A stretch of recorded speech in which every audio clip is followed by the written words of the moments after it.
If you want that job, you need to make sure you're not an HR nightmare. Did you know that HR is like Santa? And they know if you've been naughty, i.e. nightmare employee, or nice. Not only will they know, but they will have also flagged you as a problem employee, and that's not a good thing for you. I've hired thousands of people over my 25-year career, and that includes promotions. Hint, hint, employees that are flagged as HR nightmares are not normally going to get that promotion. In this video, we'll discuss what behaviors make an employee an HR nightmare, how to avoid those behaviors, substituting more positive behaviors, which in turn will help fix your image if you already have been flagged as an HR nightmare. Let's delve into it. What does it mean to be an HR nightmare? Well, it's usually quite broad, but some of the examples of behaviors below include making frivolous complaints regularly or questioning every job posting that they apply for, even when they don't meet the qualifications for the job. What about being late or absent regularly with no excuse? Plus, that could actually get you fired. A few examples that I list actually could get you fired. If you've not checked out my video, 7 reasons people get fired and how to protect yourself now and in the future, it's on screen now for your reference. Attendance not related to a medical condition will be tracked, and so will the days you take those absences. The employer will track to see if there's a pattern. Another example would be disregarding policies in some cases, such as disregarding health and safety policies that puts you and other staff at risk. One people do not think about is gossiping about colleagues, and people know it. Did you know you can get in trouble more than just with the workplace by creating a toxic work environment, which could violate a law where you live? As you can see, it's much bigger than just being labeled an HR nightmare at work. What about creating frivolous drama scenes at work, like at a staff meeting with inappropriate or irrelevant questions regularly? Many people use staff meetings to push their own agenda. Rather than being constructive, they attempt to create chaos. Their manager will take note of that behavior. And lastly, regularly not being where you said you were going to be or not finishing work deadlines regularly, performance issue. That will show on your performance appraisal. Remember, these are just some of the examples. Hey, I'm interrupting this video to let you in on a little secret that you can get more recruitment coaching advice in my low-cost book on Amazon. The QR code is on screen if you're interested. And now back to the video. Let's turn this around now before you become an HR nightmare. Latent absences.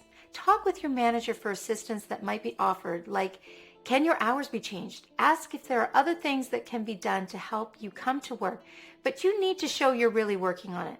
If you really want a promotion and you don't really have a medical problem, fix the problem now, full stop, and you'll prove yourself as reliable. What about that example I gave earlier about actions such as frivolous claims, whether at staff meetings or job postings? If in fact you can show you are not biased and really do have the qualifications by taking the time to review the job posting and maybe conferring with a trusted colleague to ensure you're not biased, by all means, talk to HR. Be careful about frivolous complaints or outrageous claims. In October 2024, an arbitrator in Canada just upheld the termination of a pilot for making slanderous and unfounded claims against their employer.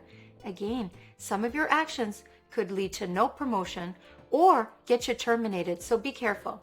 If you think company policies are for the birds, you're wrong. Know your policies and follow them, as they're there for a reason.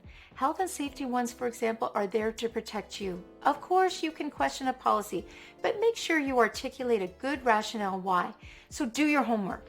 If you want to move up, you likely will be part of creating these policies, or at the very least enforcing them, so get familiar with your company policies. You'll show HR you're thoughtful and a conscientious employee. Gossiping is just a bad idea, plain and simple. Treat your colleagues with respect and never talk about them behind their backs. If you're having an issue with a colleague, you're welcome to follow up with them. That can help clarify a situation, and remember to be empathetic, as you might not have the whole story. Remember, if you want to be a supervisor someday, you'll be required to keep information confidential. So start doing it now in whatever role you're in to practice for the future. Creating drama or pushing your own agenda just puts the spotlight on you, and not in a good way. Ask thoughtful questions during staff meetings after you have done your homework. It is a good thing to try to improve things at the workplace. The employer will want to hear it if it's respectful, thoughtful, and useful. You do not have to do that in a large staff meeting. You can start with your supervisor. You just might gain a new perspective as to why the company is doing whatever it is they are doing. Performance issues? Seriously? Why in the world would you think you're getting a promotion if you don't finish deadlines or they can't find you at work? Snap out of it. Do your job well and get that improved performance appraisal. You want that on record. Smarten up, as you're definitely an HR nightmare if you have performance issues. Now, if you have already been labeled as an HR nightmare and you know it, here are some steps to fix it. Start building some references in the company. Start developing positive relationships with HR by asking them what you can do to work towards a promotion. It's true, they might be a little bit shocked and they might take some time to think about it, but they'll help you go about improving and what steps you need to take. You should do the same for your boss or manager as well.